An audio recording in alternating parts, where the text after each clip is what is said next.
이 늦은 시간까지 또 함께 하셔서 이 마지막 메시지 이제 함께 나누시게 될 텐데요. 우리 첫날 제가 금요일 날도 저는 짧게 했다고 생각했는데, 그리고 짧게 해드리겠다고, 둘째 메시지니까 빨리 보내드리고 싶다, 그 간절한 마음에 빨리 끝내겠습니다 이래놓고 알고 봤더니 한 50분 했다 그러더라고요. 그래서 굉장히 제가 좌절하고 왜 그랬지 막 이러면서 오늘 제가 한번 노력해 보겠습니다. 말씀 먼저 잠깐 읽고 한번 보시죠. 에베소서 4장 11절에서 16절까지 말씀입니다. 에베소서 4장 11절에서 16절 짧은 말씀인데요.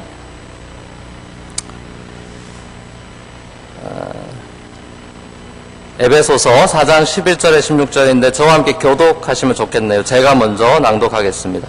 그가 어떤 사람은 사도로, 어떤 사람은 선지자로, 어떤 사람은 복음 전하는 자로, 어떤 사람은 목사와 교사로 삼으셨으니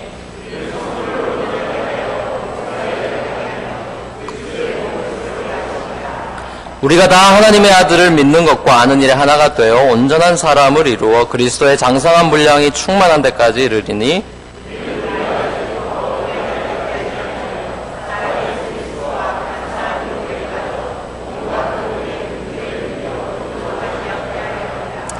오직 사랑 안에서 참된 것을 하여 범사에 그에게까지 자랄지라. 그는 머리니 곧 그리스도라. 그에게서 온몸이 각 마디를 통하여 도움을 받음으로 연결되고 결합되어 각 지체의 분량대로 역사하여 그 몸을 자라게 하며 사랑 안에서 스스로 세우느니라. 아멘. 아멘. 저는 이제 20, 30대 청년들과 함께 목회를 지금 해오고 있는데요. 그 친구들하고 이렇게 말씀을 나누고, 초창기에 이제 아무래도 어텐션 스팬이 짧다 보니까 이렇게 혼자 개콘도 보면서, 개그 콘서트의 줄임말입니다. 개콘. 그 개그 콘서트를 보면서 유머 코드도 익혀가고 막 어떡하든지 웃겨보려고 했는데 쉽지가 않더라고요. 사람이 참 웃긴다는 게 쉬운 일이 아닌 것 같아요. 개그맨들이 얼마나 피곤할까 이런 생각도 해보게 되고, 중간중간에 아무튼 너무 진지하게만 하면 이 20대 대학생들이나 이런 친구들은 또 막 딴짓하고 예배 중에도 막 페이스북 하고 그래요. 야, 좀 대단한 친구들이에요, 요즘에는. 멀티예요, 멀티. 그래서 하여튼 어떻게 하든지 걔네들이 말씀에 집중할 수 있게 하려고 막 별의별 짓을 다 하고 있습니다. 근데 아무튼 우리 애들 보면은 그런 개그 프로도 많이 보지만 여자애들은 드라마 같은 거 많이 보는 것 같은데, 그래서 이제 그런 것도 팔로우 해야 되고, 그러니까 정말 피곤한 목회를 하고 있는데 전 드라마 별로 좋아하지 않습니다. 너무 길어요. 말이 많고 너무 길어요. 그냥 일을 하고 일 한 2편 보면 이게 결론이 이런 식으로 나겠다는 느낌이 오기 때문에 확실히 전 목적지향적인가 봐요. 그래서 과정을 이렇게 다 스킵하고 마지막만 보자 막 이렇게 하는 것 같은데, 이제 부부가 같이 이렇게 드라마를 보시면 항상 빠지지 않고 나오는 그 장면이 있는 것 같아요. 여보, 제가 이뻐, 내가 이뻐. 김태희가 이뻐, 내가 이뻐. 정답은 뭐죠? 오늘 잘 생각했어요. 지금 사랑 안에서 진리를 말하다가 이게 우리 오늘 메시지 주제입니다. 자, 김태희가 이뻐, 내가 이뻐요. 우리 그러면 남자 성도님들은 어떻게 대답을 해야 되는 거죠? 그걸 말이라고 해. 그 어떤 의미죠? 긍정적인 의미인가요? 부정적인 의미인가요? 정답은 드라마를 같이 보면 안 됩니다. 어릴 때 또 어려운 질문을 받은 기억이 나요. 아빠가 좋아, 엄마가 좋아. 야, 정말 몹쓸 짓 하신 분들이죠. 어린애한테 그 고민에 빠지게 만드는, 폐기할 수 없는 그런 질문을 하는 거, 이런 것들. 좀 더 크고 나니까 또 선생님들이 이런 질문을 해요. 너희 집에 공산당이 쳐들어왔다고 생각해봐라. 너한테 총구리를 겨누면서 너희 엄마 어디 계시냐고 하면 넌 어떡할 거냐. 그 고민에 빠지겠다는 거야. 우리 엄마 나 평소에 나한테 너무 잔소리도 많이 하고 날 피곤하게 만들었으니까 솔직하게, 정직하게, 엄마 저기 있습니다. 아니 거기 말고 여 밑에 숨어 있습니다. 이런 질문을 받을 때 대답은 저는 동일했습니다. 난 공산당이 싫어요. 저와 여러분들이 살아가다 보면 이렇게 진실을 말해야 되는데 이렇게 진실을 말하기가 말하기 어려운 그런 상황들을 만날 때가 있는 것 같아요. 그러니까 그 이유를 가만히 생각해 보면 그 진실을 말함으로 인해서 내가 손해를 보거나 불이익을 당하게 될 것에 대한 그런 두려움이 우리 안에 있기 때문에 진실을 말할 때 우리는 용기를 내야 되는 거예요. 당연히 진실을 말하는 사람이 돼야 되는데 이 진실을 말할 때조차도 용기를 내야만 하는 우리의 모습을 볼 때가 있습니다. 저건 분명히 잘못된 것인데 그 문제를 딱 발견을 했어요.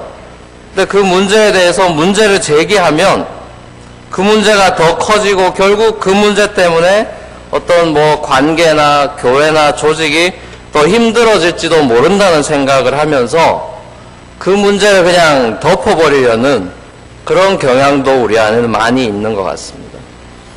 그 문제를 내가 제기한다 손 치더라도 사람들이 과연 내 편이 되어줄까 이런 확신이 없기 때문에 그 진실의 말을 할 자신이 없어지는 것이죠. 그러니까 결국은 진실의 힘이 약하다기보다는 진실의 힘에 대한 나의 믿음이 약하기 때문에 우리는 진실을 선택하지 못할 때가 많은 것 같습니다.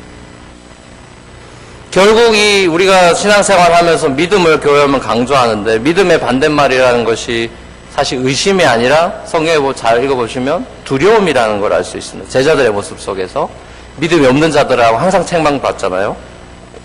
그때 보면은 두려워하는 때입니다. 의심하는 때가 아니라. 그러니까 믿음의 반대말은 의심이 아니라 두려움인데 근데 가만히 생각해보면 죄라는 것이 에덴 동산에 들어오고 나서 가장 먼저 생긴 증상이 두려움이죠. 하나님은 선악과를 먹으면 정령 죽으리라 그렇게 진리를 말씀하셨고 그 진리에 불순종한 아담과 하와에게는 하나님에 대한 그 사랑으로 채워진 게 아니라 하나님에 대한 두려움이 찾아오게 된 것이죠. 저희 딸 셋 중에서 우리 애들이 이제 그 한두 살 그 어릴 때를 기억해 보면 이렇게 걸어 다니기 시작하면서 온 집안 정말 다 어지럽혀 놓지 않습니까? 그러면서 물건이 막 여기저기 흩어져 있고 무질서를 경험하게 되는데 근데 어느 날인가 집안이 조용할 때가 있어요. 분명히 애들이 많고 북적북적대고 막 난리가 나야 되는데 조용한 거죠. 그때는 어떤 때죠? 왜 이렇게 집안이 조용한 거죠? 둘 중에 하나요. 어디선가 쓰러져 자고 있거나 사고를 치고 있을 거나 아닙니다. 저희 둘째가 한 번은 조용하다, 집안이 너무 조용하다 싶어가지고 느낌이 이상해가지고 이 아이를 찾으러 이제 좀 돌아다녀 보니까 이 둘째가 우리 변기 위에 올라가가지고 얌전하게 아주 변기 위에서 얌전하게 앉아서 매니큐어를 발톱에 바르고 있는 엄마 매니큐어 꺼내가지고 발톱에 한 땀 한 땀 그리고 있는 거예요. 그래서 소망아 이렇게 부르니까 움찔하면서 깜짝 놀라면서 이제 뭔가 들킨 그런 표정을 지으면서 이제 놀라하는 것이죠. 두려워하는 것이죠. 사람에게 이렇게 마음에 두려움이 있어요. 양심이라는 게 있기 때문에 뭔가 잘못했을 때 마음에 이렇게 두려움이 찾아오게 돼 있죠. 그래서 보통 보면 이렇게 그 살인범들의 특징도 자기가 사람을 죽였던 그 범죄 현장에 반드시 온다고 그러지 않습니까? 그런 특징이 있다고 하잖아요. 그래서 멀리서 찾을 필요가 없고 범죄 현장 주위에 잠복해 있거나 기다리고 있다 보면 언젠가는 수상한 사람이 나타나고 그래 잡히기도 하고 그런답니다. 그 자기 안에 두려움 때문에 죄가 준 두려움 때문에 자신을 숨기기 위해서 자기를 잡으려고 하는 형사들의 그 동태를 파악하러 오는 것이죠. 에덴 동산에서 하나님의 진리의 말씀을 듣지 못하고 사단의 거짓의 말을 듣고 따랐더니 아담과 하와가 두려움에 빠져버렸지만 사랑의 하나님께서 그들에게 찾아오셨죠. 그래서 먼저 가죽옷을 입혀주시는 그런 구원의 은총을 베풀어주는 장면을 봅니다. 결국 그들이 죄로 말미암아 생겼던 이 두려움의 문제가 하나님의 사랑으로 치유되는 장면을 보는 거죠. 이것이 바로 사도 요한일서 4장에서 밝힌 그 내용입니다. 요한일서 4장 16절에서 19절에 보면 중요한 그 아주 유명한 말씀이 나오는데 제가 한번 읽어드릴게요. 하나님이 우리를 사랑하시는 사랑을 우리가 알고 믿었노니 하나님은 사랑이시라. 사랑 안에 거하는 자는 하나님 안에 거하고 하나님도 그의 안에 거하시느라. 이로써 사랑이 우리에게 온전히 이루어진 것은 우리로 심판날에 담대함을 가지게 하려 함이니 주께서 그러하신 것 같이 우리도 이 세상에서 그러하니라. 사랑 안에 두려움이 없고 온전한 사랑이 두려움을 내어 쫓나니 두려움에는 형벌이 있습니다. 두려워하는 자는 사랑 안에서 온전히 이루지 못하였느니라. 우리가 사랑하면 그가 먼저 우리를 사랑하였습니다. 이렇게 말씀하고 있습니다. 하나님이 사랑이시라고 이야기하고 있고 그 사랑 안에는 두려움이 없다고 이야기하고 있고 온전한 사랑이 두려움을 내어 쫓을 수 있다라고 소위 사랑의 사도로 알려진 사도 요한은 고백하고 있습니다. 여러분, 우리가 교회 오면 구원이란 단어를 많이 쓰는데 예수 믿고 구원받읍시다. 구원이란 단어가 무엇입니까? 구원이라는 게 뭐죠? salvation이라고 하는. 누가복음 15장 탕자 비유, 유명한 비유에도 나와 있듯이 잃어버린 아들이 아버지 집으로 돌아와서 아버지와의 관계를 다시 회복하는 것, 그것이 저는 구원의 모습이라고 생각합니다. 탕자의 모습이 여러분 기억나시나요? 아버지 집 바깥 세상에 거기 밖에 나가길 원해서 나갔는데 그 바깥 세상도 살만하고 어쩌면 더 즐겁고 무한한 자유가 있고 행복한 삶일 줄 알았는데 세상이 주는 그 쾌락, 재미의 끝이 불행이었어요. 아버지 집 나가면 더 훨씬 재밌는 게 있고 아까 말씀하신 대로 인디펜던트해져서 무한한 자유가 내게 주어지고 이제 내 인생을 내 마음대로 할 수 있을 것 같은 그런 어떤 맥시마이즈된 프리덤이 있을 줄 알고 나가서 쾌락도 즐기고 다 마음껏 살았지만 그 끝은 기쁨으로 시작했지만 불행으로 끝이 나는 것을 봅니다. 그리고 그는 이제 회개하는 마음으로 집으로 돌아오면서 그 마음속에 죄진 사람 특징이듯이 두려움이 있었죠.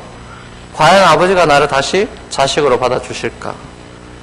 다시 자식으로 받아들여주지 않는다면 종이라도 돼서 그 큰 집에 내가 살면서 먹을 거라도 좀 먹었으면 좋겠다. 사실은 순전한 회개의 모습으로 돌아온 게 아니었죠.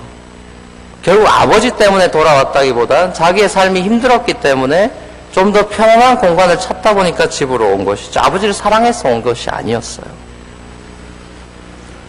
자, 그런데도 이런 불순한 동기로 돌아왔는데도 불구하고 아버지의 반응은 우리는 이미 이 비유를 알고 있기 때문에 아버지가 이렇게 했다는 걸 다 알고 있지만 우리가 아버지였다고 하면 이렇게까지 달려가서 과연 제가 아버지였으면 달려가서 이렇게 했을까 한번 생각해 볼 것 같아요. 근데 이 아버지는 기다렸다는 듯이 버선발로 뛰어나가서 기쁨의 눈물을 흘리면서 그 아들을 뜨겁게 포옹하고 뽀뽀새를 펼치는 잃었던 죽었던 아들을 찾은 이 생명의 기쁨을, 그 구원을 함께 누리고 감격하는 장면을 우리는 그 비유에서 봅니다.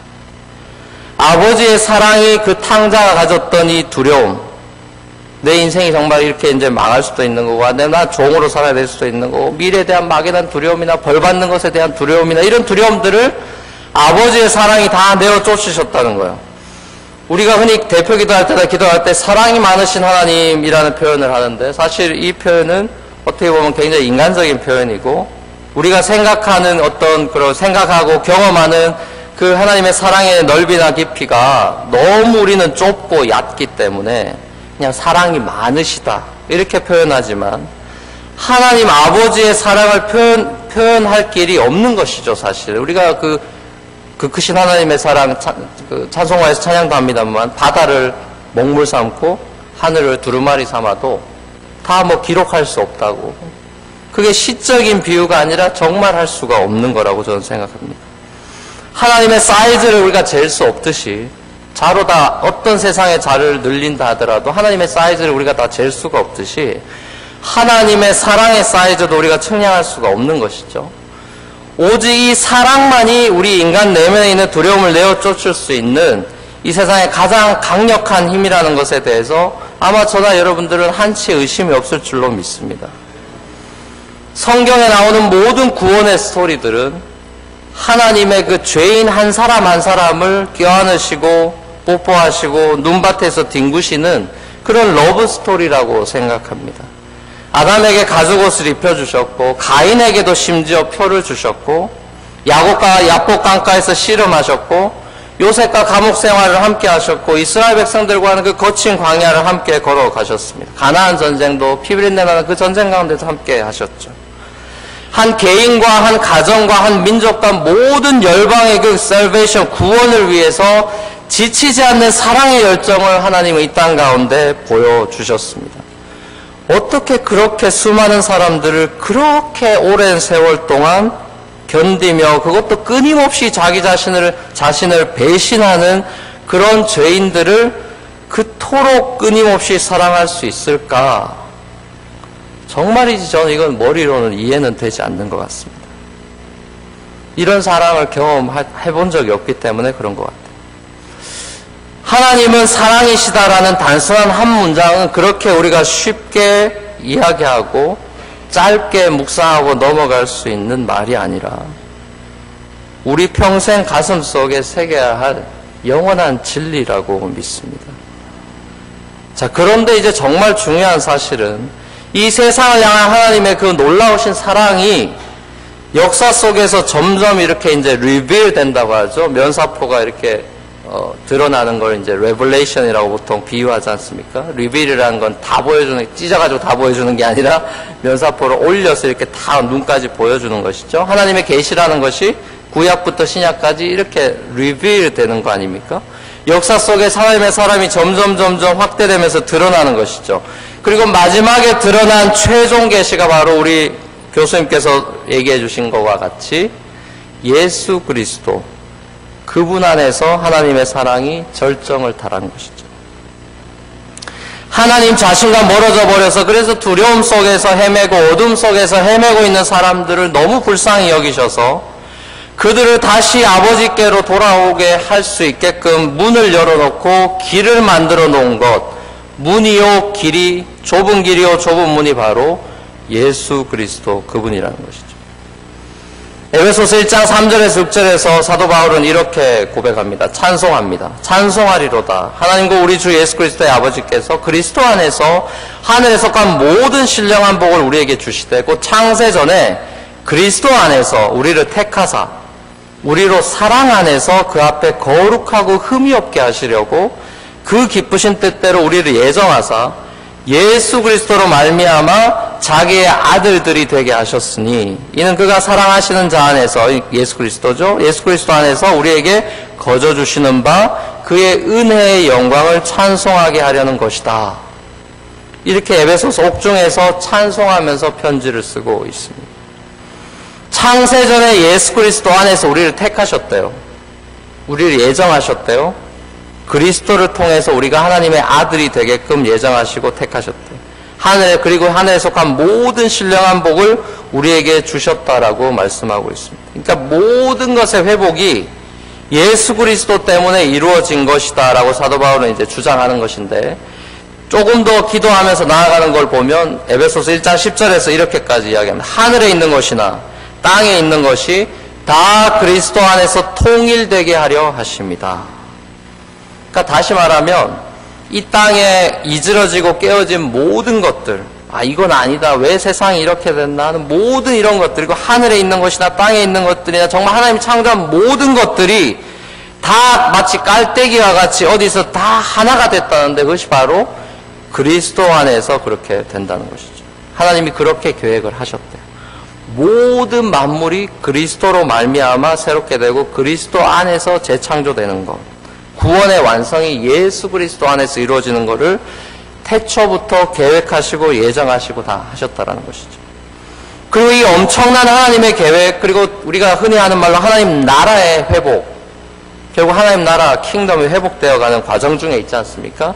이 하나님 나라의 회복의 일을 아들 예수 그리스도 안에서 이루어지는 것, 그것이 하나님의 기뻐하시는 뜻이라고, 그리고 이 아버지의 뜻은 아들 예수의 성육신과 십자가의 순종과 부활로 정말 이 땅 가운데 히스토리컬리 역사 가운데 완성이 되었죠. 꿈꾸고 계획만 한 것이 아니라 AD 학자들은 BC라고 해요. BC 2세기나 BC 2년이나 3년에 AD 우리는 0년으로 알고 있지만 아무튼 그 시간 2000년 전에 히스토리컬리 사람으로 오신 예수 그리스도께서 죽으시고 부활하심으로 인해서 이 엄청난 아버지의 계획이 이루어졌다라고 복음은 선포하는 것인데, 이것을 우리는 복음이라고 하는 것이죠. 복음. 복된 소식. 그리고 이 복음을 우리는 진리의 말씀이라고 에베소서 1장 13절에서 사도 바울은 표현합니다. 구원의 복음, 진리의 말씀, 이렇게 이야기하죠. 죄악된 세상 분속을 따르고 공중권세 잡은 자의 말을 따라가지고 불순종의 아들 노릇하던 탕자 같던 저와 여러분들이 하나님의 긍휼에 풍성하신 그 사랑의 절정인 예수 그리스도의 십자가와 부활의 복음을 들었고 믿어서 순종하는 아들의 모습으로 회복되는 놀라운 은혜를 얻었기 때문에 우리는 지금 이 자리에서 주님을 예배하고 말씀을 듣고 주님을 사랑한다 고백하고 있는 것이라고 확신합니다. 결국 첫째 아담 때문에 모두가 하나님으로부터 멀어져 버린 인간의 구원이 인간 편에서가 아니라 하나님 편에서 진행되고 아들 예수 그리스도를 통해서만 이루어지도록 하나님께서 구원을 그렇게 계획하셨고 인류에게 그 유일한 구원의 길을 보여주셨는데, 그렇다면 우리가 기억해야 하는 중요한 사실은 이 엄청난 하나님의 구원의 계획이 예수 그리스도의 몸이라고 오늘 본문에 나와 있는 교회를 통해서 이루어져 가기를 원하신다는 사실에 우린 다시 한번 주목해야 한다는 것이죠. 자, 이 하나님의 엄청난 이 온 우주 만물을 다시 제자리로 돌려놓겠다라는 회복의 힐링 프로세스 가운데 중심에 예수 그리스도를 두셨고, 예수 그리스도가 그 구원을 이루시고 하나님께로 들려 올라가셔서 영광을 얻으시고 나서 이 땅 가운데 아직도 구원이 다 어플라이 되지 않은, 적용된, 피가 다 흘러가지 않은, 다 이미 다 컨펌이 되고 끝났지만 아직 다 개개인에게 어플라이 되지 않은 일을 성령 하나님이 이제 이 딜리버리를 하신단 말이에요. 이 성령 하나님이 피를 딜리버리 하시는 과정에서 에이전트로 삼은 것이 바로 저와 여러분들이며 교회라는 하나님의 거룩한 몸이라는 것입니다. 너무 중요한 것이죠. 여러분, 세상 사람들이 교회를 요즘 우습게 합니다만 그건 정말, 우리는 정말 그렇게 여겨서는 안 됩니다. 교회는 완벽한 공동체는 아니지만 온전하게 오늘 말씀처럼 세워져 가야 되는 공동체이며, 교회가 없이는 이 에이전트 할 사람들이 없는 거예요. 그럼 어떻게 되는 거죠? 하나님의 계획이 완전히 다 이루어지지 않는 것이잖아요. 그럴 리가 없잖아요. 그러고 하나님의 계획 가운데 교회라는 것이 있다라는 것입니다. 우리 기쁨의 교회, 또 첼트넴 교회, 또 우리 임마누엘 교회, 우리 동역하는 또 많은 교회들이 하나님의 원대한 계획과 꿈속에 하나님의 나라를 회복하는 일을 위해서, 예수님께서 구속을 이루신 이 일을 위해서 세워주신 그야말로 예수의 피로 사신 교회라는 것을 여러분들이 믿을 수 있기를 주님의 이름으로 축복합니다. 그리고 이 놀라운 하나님의 영광이 담긴 교회를 위해서 오늘 본문에 보면 직분자들이 나와요. 직분자들이. 이 엄청난 일을 이루기 위해서 직분자들이 나와 있는데 사도가 나오고 선지자가 나오고 복음 전하는 자가 나오고 목사, 교사, 이런 사람들이 나옵니다. 이런 사람들의 역할이 뭐냐? 본문에 보면 성도 한 사람 한 사람을 온전한 사람으로 회복시켜 나가는 것이라고 이야기하고 있어요. 성도 한 사람 한 사람을 온전한 사람으로 만들어가는 것인데, 어떻게 온전한 사람으로 한 사람 만들어 갈 거냐? 그럼 13절에 보면 그게 나와 있죠. 어떻게 교회를 구성하고 있는, 또 한 사람이 교회지만 공동체로서의 교회가 정말 그 한 영혼을 온전한 사람으로 만들어갈 수 있는가? 13절에서 말씀하죠. 성도들이 하나님의 아들을 믿는 것과 아는 일에 하나가 돼야 된대요. 이게 아주 중요한 포인트입니다. 하나가 돼서 온전한 사람이 된대요. 성도 한 사람 한 사람이 하나님의 아들을 믿는 것과 아는 일에 하나가 돼야 돼요. 하나님의 아들은 누구죠? 예수 그리스도죠. 예수 그리스도를 믿는 것. 맞아, 예수님이 그렇게 하셨지. 그걸 믿는 게 믿는다는 게 아니고, 예수 그리스도를 믿는다는 건 그런 쉘로한 의미가 아니죠. 하나님을 믿는다는 것과 사실 예수 그리스도를 믿는다는 것과 아는 일은 사실은 두 개가 아니라 같은 내용입니다. 믿는 게 아는 거고 알아야 믿는 거고, 예수 그리스도를 믿고 알아가는 일에 하나가 되지 않으면 그 사람, 그리고 그 교회는 온전한 교회가 되지를 못한대요. 너무나 중요한 메시지입니다, 여러분. 하나님 나라의 모판인 교회가 세상으로부터 구원받고 거룩하게 구별된 그리스도의 몸이 된 생명이 있는 공동체로서 진리이신 예수의 복음 안에서 사랑으로 하나 됨으로써 하나님이 살아계시다는 것과 하나님이 사랑이시다라는 것과 하나님이 진리라는 사실을 세상 앞에 증명할 수 있다는 거예요. 여러분이 하나님이 살아계시다는 걸 어떻게 증명하실 거예요? 하나님이 사랑이시라는 걸 어떻게 증명하실 겁니까? 하나님이 진리라는 건 어떻게 증명하실 건데요? 우린 논리로 이거 증명이 안 됩니다. 저는 그 맨하탄 세팅에서 많은 불신자들과 컨택을 하고 전도도 하면서 대화도 나누고 많은 얘기들을 다이얼로그를 해보면 제가 이렇게 뭐 컨빈싱 하는 말의 논리로 설득해가지고 예수를 믿게 하는 사람 한 명 있었어요, 한 명. 그것도 논리가 아니라 성령의 역사 가운데, 그 복음을 전하고 1시간 동안 공원에서 대화를 나누는 가운데 영접 기도를 하게 됐죠, 물론. 그거 제가 한 게 아니라 하나님이 성령의 역사인데, 말의 논리로 설득을 해서 그렇게 구원하는 거는 굉장히 이게 흔하지도 않고 쉽지가 않습니다. 근데 하나님께서 이 하나님 나라를 확장시켜 나가는 그 에이전트로 혼자 각계에 전투하지 말고 모여서 하나님의 사랑 안에서 진리를 공동체적으로 말할 때 하나님이 살아계시다는 것, 하나님이 사랑이시다는 것, 하나님이 진리라는 것을 교회가 세상을 향해 빛을 발할 때 저희가 진짜구나. 세상 사람들이 초대교회를 볼 때 칭송해주고 칭찬해주고 정말 하나님이 살아계시다는 것을 교회가 윈니싱을 하니까 봐서 안 거 아니에요. 말하지 않아도 볼 수 있는 그런 게 있지 않습니까? 우리가 진리를 말하자라고 얘기하지만 사실은 메시지도 중요하지만 메신저가 또 중요한 거 아니겠어요? 누가 말하냐가 중요한 거 아니겠습니까? 오늘 본문에 보시면 이런 교회를 향한 하나님의 거룩한 뜻을 파괴하는 세력이 있다는 것이 또 챌린징한 일이죠. 사단의 공격들이 있어요. 그 공격들이 쭉 나열되어 있는데 사람의 속임수가 나와 있고 간사한 유혹이 나와 있고 세상 사상의 풍조가 나와 있어요.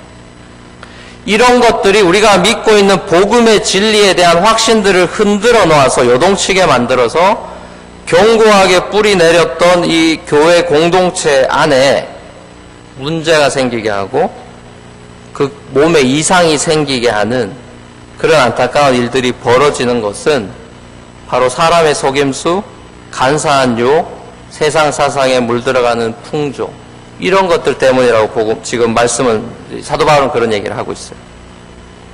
여러분 실제로 요즘에도 한국이나 미국에 보면 그리고 뭐 저희가 있는 뉴욕도 마찬가지지만 이단이나 사이비들이 굉장히 많습니다. 거짓을 선포하는 거짓 복음을 말하는 이단이나 사이비들이 교회를 흔들어 놓고 갈라지게 최근에 저희 인근에 있는 한 교회도 신천지가 들어가가지고 한순을 떼서 데리고 나갔어요.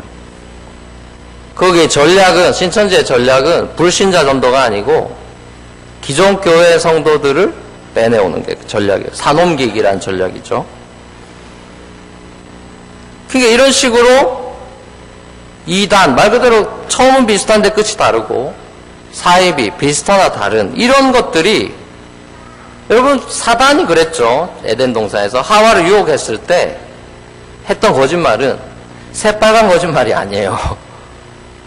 사단이 쓰는 거짓말은 half truth가 있습니다. 거기 안에. truth가 담겨 있어요. 근데 half truth죠. 반이 맞는 거죠. 반. 아니면 30%가 맞던가. 아무튼 뭔가 맞는 말을 하는 것 같은데 아닌 거죠. 결론적으로. 새빨간 거짓말은 아니지만 거짓말이에요. 그럴듯한 거짓말인 것이죠. 그러니까 이단이란 건 처음은 같지만 끝이 다르고 사이비도 비슷하지만 다르고 이런 식으로 뭔가 비슷한 것 같은데 예수님 얘기도 하는 것 같고 실제로 저희 교회 청년들 가운데도 이제 저에게 오기 전에 그 30몇 가에 있는 교회를 어디 이제 새가족 환영하고 이러면 어디 있다 왔다 이런 얘기 통계를 보면 이 친구가 어디 30몇 가에 있는 교회에서 다니다가 왔습니다 이렇게 했는데 나중에 얘기를 들어보니까 거기가 통일교회였어요. 거기도 이제 찬송가 부르고 똑같이 하고 그래서 얘기를 듣고 깜짝 놀라가지고 얘기를 해주니까 그러면서 이제 그 친구도 그런 자기도 놀래고 막 이러면서 몰랐다 이거죠. 그래서 이제 하는 말이 어쩐지 거기 안내하시고 모든 대부분의 사람들이 한복을 입고 있으셨다.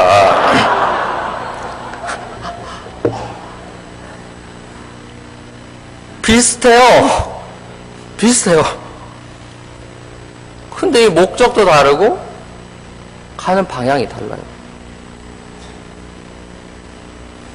뭐 구원판이 뭐니 메디슨 스퀘어 가든에서 매년 집회합니다. 신천지니 뭐니 이단들은 돈이 많기 때문에 그런 데서 그냥 전략 뭐 선교지도 마찬가지고 이단들이 많아요. 완전히 정말 죄송한 표현이지만 나쁜 놈들이죠. 네. 나쁜 놈들입니다 정말. 하나님의 이름을 빙자해가지고 예수 이름을 빙자해서 종교 비즈니스 하는 거거든요. 야, 정말 간땡이가 부은 거 아닙니까, 여러분? 진리의 기둥과 터인 교회가 우리가 진리를 파수하지 못할 때 하나님의 아들을 믿는 것과 아는 일에 우리가 하나 되어 힘써 함께 자라가지 못할 때 교회가 흔들릴 수 있다. 순모임 모이고 구역예배 모여서 맨날 세상 얘기 잡다한 얘기하고 뒷담화 까고 막 이러다 보면 이게 교회가 진리의 기둥과 터인지 뒷담화의 기둥과 터인지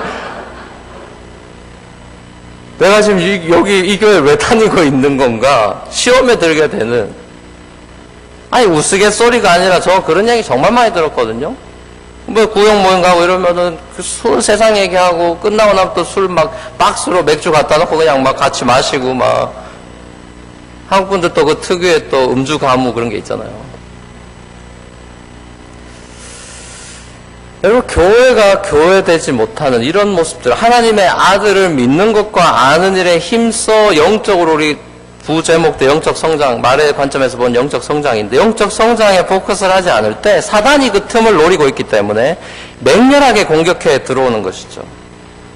그렇기 때문에 저는 이 컨퍼런스를 마무리하면서 여러분들에게 사도 바울의 이 권면의 말씀이 정말 필요한 말씀이라고 저는 생각합니다. 결국 사탄이 아담과 하와에게 그랬듯이 저와 여러분들에게 거짓과 속임수로 다가와서 우리가 가지고 있는 진리의 복음에 대한 확신을 흔들어 놓을 것이고 우리의 믿음을 흔들어 놓으려고 할 것이고 그 무엇보다 하나님에 대한 사랑이 아니라 두려움이나 의심이나 불만의 마음을 그런 바이러스를 뿌려가지고 낙심시킬런지도 모르겠습니다. 그때 여러분 하나님의 사랑을 의심하지 마시길 축복합니다. 하나님은 여러분들을 죽기까지 사랑하십니다. 여러분들의 교회를 아들의 보혈로 세우셨고 진리의 기둥과 터로 세우셨기 때문에 사랑으로 하나 되면 교회가 그 사랑 안에서 오늘 본문의 말씀에 의하면 스스로 세워져 간다고 이야기합니다. 우리가 교회를 세워나가는 게 아니라 우리가 할 수 있는 거는 진리 안에서 서로 사랑 안에서 진리를 말하는 영적 성장에 포커스를 할 때 몸은 저절로 성장하는 거죠. 사랑 안에서 그냥 성장하는 거래요. 애들이 그렇지 않습니까? 맨날 키 재고 너 키 커라 한다고 키 큽니까?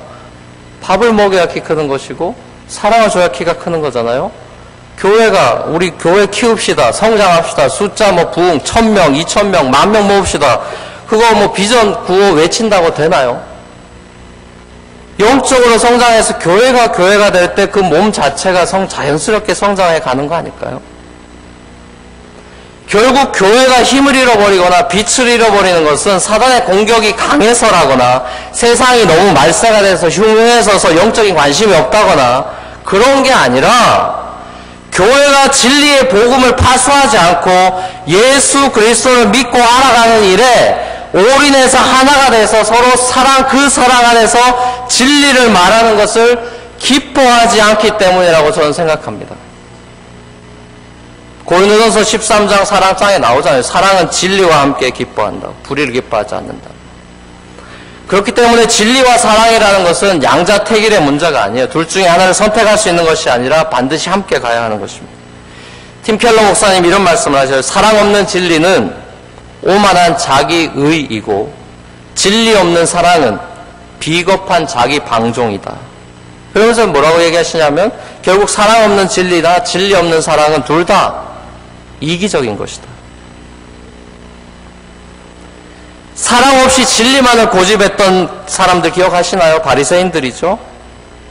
이게 진리라고 핏대 세웠던, 사랑 없이 사람들을 정죄하면서 진리만을 내세웠던 바리새인들이나, 진리 없이 그냥 사랑이면 된다고, 다 사랑하면 되지, 뭐 우리 다 하나인데 뭐 종교 이런 거 다 필요 없고 하나니까 사랑으로만 다 통일될 수 있어, 진리 없이 사랑만을 추구하고 실천하는 그런 이단들이나 다른 다원주의 종교들, 이 모두는 결국 이기적인 사람들의 자기중심성, 그 이하도 그 이상도 아닌 것이죠. 진리를 믿지 않고는 거짓에 속아 살 수밖에 없는 것이고, 형제 사랑이 없이 하나님을 사랑한다는 것은 요한 1서에 나와 있듯이 그건 거짓말하는 것이라고 이야기합니다. 우린 진리와 사랑을 둘 다 포기할 수 없어요. 사랑하는 성도 여러분, 진리이신 예수님은 이 땅에 오셔서 십자가에서 하나님의 사랑을 확정하셨고, 거짓의 아비인 뱀의 머리를 완전히 쳐버리심으로 결국은 진리가 거짓을 이긴다는 사실을 증명하셨습니다. 뿐만 아니라 이 진리의 복음을 믿는 자들의 마음에 진리의 영이신 성령님께서 내주하셔서 이제 우리 안에서 우리의 말이, 내가 하고 싶은 말이 아니라 그리스도의 말씀이 터가 내리고 뿌리를 박았기 때문에 그 말씀을 우리 안에서 내뱉게 하심으로, 선포하게 하시고 말하게 하심으로, 우리가 그 말을 하면서, 어린아이가 말을 하면서 자라가듯이 우리가 천국의 모국어를 회복한 사람으로서 그리스도의 말씀을 회복하며 말해 감으로써 그리스도의 장성한 분량에까지 자라가게 할 것이라고 말씀합니다. 예수만이 길이요 진리요 생명임을 믿으면서 복음의 진리 안에서 하나 되는 교회를 통해서 하나님 이 땅 가운데 하나님의 나라를 확장해 나가실 거예요. 우리가 사랑 안에서 진리를 말하는 목적은 그리스도를 높이기 위해서이고, 그리스도인들을 믿음 가운데 온전한 사람으로 연합하고 세워가기 위함이고, 결국 그리스도의 몸인 교회를 세워서 하나님 나라를 온전히 회복시켜 나가기 위함입니다. 여러분들이 섬기시는 교회가 진리가 아닌 편리를 추구하고 편리가 더 중요해져 버린 이 포스트 모던 시대에 복음만이 진리고 희망임을 확신하면서 기뻐할 수 있는 진리의 공동체가 되기를 축복합니다. 그리고 점점 사랑이 식어져가는 이 종말의 시대에 진정한 하나님의 그 아가페, 무조건적인 사랑이 풍성해지는 그런 사랑의 공동체 또한 되기를 소원합니다. 그리고 이 일이 오직 진리요 사랑이신 예수 그리스도 안에서만 가능함을 끝까지 믿고 끝까지 주님께만 의지하면서 머리 대신 예수 그리스도 안에서 범사에 그에게까지 자라가는 것을 멈추지 않는, 끊임없이 영적으로 성장해가는 저와 여러분들이 될 수 있기를 주 예수 그리스도를 간절히 축원합니다. 같이 한번 우리 찬양하고 한번 마지막으로 기도했으면 좋겠습니다. 우리 함께 찬양할 때 주